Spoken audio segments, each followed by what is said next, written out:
my channel. I am back with this week's Teen Mom Recap. So I have been missing in action these past couple weeks, and it's purely because I graduate with my master's degree in December, and I've just been working on school.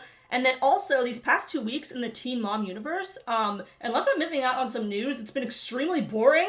Janelle stopped fighting with people. There's like no new news being released. It's been like the most boring it ever has been. And obviously I prefer recapping the episodes to like talking about the news going on, but the show's not airing. So when there's like no news going on, I'm like, what do I talk about?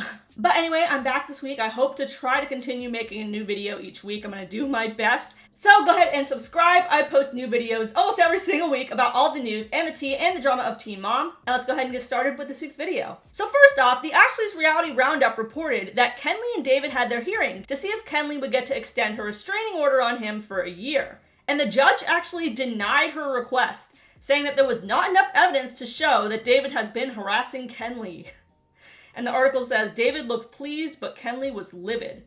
Clearly this judge does not look at the Teen Mom subreddit or Facebook pages, cause, like, I know it's hard to get a restraining order. They don't grant them very often, but is David besties with the judge like Ryan Edwards or something? Because the stuff that this man gets away with is pretty insane. How the judges don't see him as dangerous at this point is beyond me. Literally has multiple previous assault and violence charges, one against a child. Kenleigh also apparently talked to the Ashley's reporter. She said that when David was supposed to come remove his stuff from her property, David made the police escort come all the way out and everything and stay at Kenleigh's place for 3 hours, only to remove a cowboy hat, some tools, and a bike and leave everything else there. David is the world's biggest troll. Dude took a cowboy hat and a hammer and was on his way. The police escort apparently told David that he would not help him out again. He was pissed. And Kenleigh posted this on Twitter. Honestly, the court system and the law around here will make someone want to relocate. Fuck this area for that. Look, Kenleigh, I'm just saying, if you threw a lit cigarette near David's shed of shit and it just happened to set an accidental fire, I don't think anybody would blame you. Next up, we have some news on whether the show was canceled, which is still up in the air. So Teen Mom has barely had any breaks between the seasons since like 2010. So it's definitely odd how long it's been. It's been off the air for about 6 months now and they haven't even been filming. Also, MTV seems to be doing some cleaning of house recently. A lot of you guys probably saw the articles where they canceled Catfish, they canceled Ridiculousness, which is crazy. Shall we say ridiculous, because that show is literally on like 23 hours out of the day. And they also shut down operations in the UK. Not in the USA yet, though. I've seen a lot of clickbait. MTV is not shut down in the US, at least not yet. Caitlin Lowell did an interview where she provided a little bit more clarification. According to the Ashley's Reality Roundup, Caitlin said, "We should hear something soon. They did a layoff of staff, but they kept 2 of our high executives on our show, so that's a plus." Did anyone else read that as hi, you're both high? But you never know. Basically what the network is doing is they're going through every show and everything they own with a fine-tooth comb, and they're figuring out what costs too much money to make and what doesn't. They don't have to give us an answer until May 2026. So that makes me a little sad. I actually do enjoy the show, even though it's obviously been sucking ass recently. And I wish that I could do like Unexpected or something, but Unexpected is like run really poorly by the network too. They haven't had a season in a long time. There's no word on when the next one is coming. It's all kind of up in the air. And I mean, I also watch some other reality shows. I watch 90 Day Fiancé. I watch Love After Lockup, but Love After Lockup is not even airing right now. Bitch, I'm bored. So I'll keep you guys updated on that. I know a lot of people don't want the show to continue, but I enjoy watching the show. I enjoy commenting on the show, even when it sucks. It actually makes it easier to make fun of when it sucks. So another thing that's been canceled, like for sure, not like possibly, is the Teen Mom cruise. So you may recall some of the cast members announcing that there's a cruise with some of the moms happening in April 2026. And I actually even considered buying a ticket, although I hadn't done so. And it's a good thing I didn't, because it was a giant fucking scam.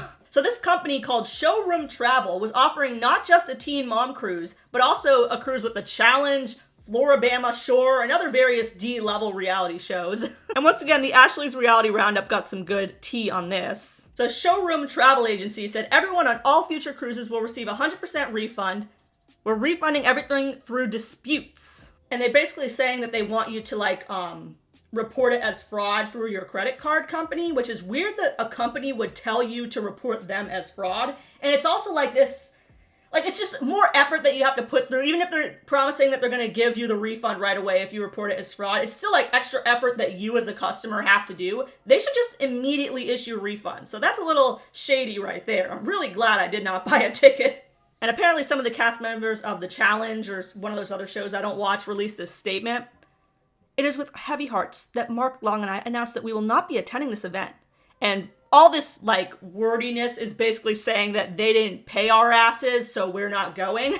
For full transparency, no payment of any kind was ever rendered to us for this event. We do not take lightly when our names are used for fraudulent activity. In other words, bitch, they ain't pay us. We're not going. Showroom cruise, travel cruise statement. This is so sketchy and ghetto. It breaks our heart to say this, but due to circumstances completely out of our control, we will not be attending the cruise organized by Showroom Travel, led by Mike Gibson. This is a name I see keep coming up. I guess he's the CEO of this scam-ass organization. We are deeply sorry to everyone who spent their time and money. It is our intention to fulfill our contracts, show up, create an unforgettable experience. We discovered unpaid contracts, canceled hotel reservations, missing security details, and a complete lack of itinerary or communication. What a mess! Someone named Nilsa wrote to contact your bank or credit card company to report the transaction as fraud. Also, reach out to the sheriff's department to file a report. Ooh, we getting serious. Mike Gibson said, sadly, I bit off more than I could chew. I used revenue from one cruise and lapsed it into paying deposits for other cruises, an action a lot of businesses do. A lot of justifying there. With mass cancellations and failure to hit sales goals on future cruises, the funds have not been made to pay for all talents to participate in this cruise. This is the sole responsibility of me, the sole owner of Showroom Travel, Mike Gibson. The way he's saying that, is this man like being threatened or something? Like, oh, it was me, Mike Gibson, I did it. Weird, very weird. Something weird is going on here. Was the Showroom Cruises Team Mom Cruise a money laundering scheme? I don't know. I set up pre-approval of disputes already. Yeah, so that's basically it. I don't know whose idea it was to create a Team Mom Cruise when, I guess it was Mike Gibson's idea, to create a Team Mom Cruise when the show is basically almost canceled, kind of like up in the air, and it's not nearly as popular as it once was. Like, if you had done this 10 years ago, might have actually gotten some traction, but I love a good scam. I find it very interesting. So that's about it for this week. Go ahead and leave a comment down below. Would you have gone on the Team Mom Cruise? Do we think the show is canceled? And why do we think that Kenleigh's restraining order was denied against David? Make sure to leave a comment down below and make sure to subscribe for more Team Mom recaps every week. Also, this new article from the Ashley's Reality Roundup came out after I filmed this video, and I just have to dive into it because I'm kind of fascinated by this cruise scam now. And it says, Johnny Bananas reveals how he exposed the Teen Mom and Challenge cruises were a scam. Now, imagine being exposed by a man who calls himself Johnny Bananas. Anyway, the Sheriff's Office of Cook County, Georgia released a statement on Tuesday alerting the public that the company may have committed illegal acts. So it's getting serious. Johnny revealed that he realized something was amiss with the cruise company when he and Mark approached the owner, Mike, about some concerning information they heard about a reality star who had done a previous cruise with Showroom Travel and claimed that they had to threaten Mike to pay him. So I guess there have been successful cruises in the past with this company. Also, he found out that the cast members' hotel rooms had not been booked yet and he had not been paid. I'm sure he realized that pretty quickly. So this Mike guy says that he was in a car accident, and Johnny, who apparently has been scammed numerous times before, says, if I'm owed a large sum of money and somebody that was supposed to pay me can't because they've been in an accident, red flag. How many times has this man been scammed? Jade posted this comment as well, basically calling it ridiculous and being mad that they're scammers. And remember that Jade was not making as much money as the rest of the girls on the Teen Mom show because she started a little bit later, so she was probably hoping on this cruise money, and now it's not happening. And yeah, that's about all the new info. I'm gonna keep up with this. I find it extremely fascinating.